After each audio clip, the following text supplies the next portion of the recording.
చాలా శక్తివంతమైనటువంటి పరిహారం ఏంటంటే, మీ కుడి చేతి ఉంగరం వేలుకి బంగారంతో కానీ వెండితో కానీ లక్ష్మీదేవి ఉంగరాన్ని చేయించుకొని శుక్రవారం పొద్దున 6 గంటల నుంచి 7 గంటల మధ్యలో ధరించండి. ఎవరైనా సరే పురుషులు కానీ స్త్రీలు కానీ శుక్రవారం పొద్దున 6 నుంచి 7 మధ్యలో బంగారపు లక్ష్మీదేవి ఉంగరము లేదా వెండి లక్ష్మీదేవి ఉంగరము కుడి చేతి ఉంగరం వేలుకు ధరిస్తారో వాళ్ళకి ఎప్పుడూ లక్ష్మీదేవి అనుగ్రహం ఉంటుంది, నిత్య లక్ష్మీ కటాక్షం ఉంటుంది. అలాగే లక్ష్మీదేవికి ప్రీతిపాత్రమైన ద్రవ్యాలు కొన్ని ఉన్నాయి.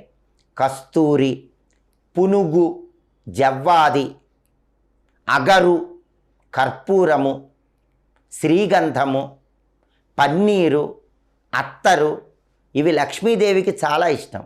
ఈ ద్రవ్యాలు శుక్రవారం లక్ష్మీదేవికి సమర్పిస్తూ ఉండండి. నిత్య లక్ష్మీ కటాక్షాన్ని సిద్ధింపజేసుకోవచ్చు. అలాగే ఎవరైతే శుక్రవారం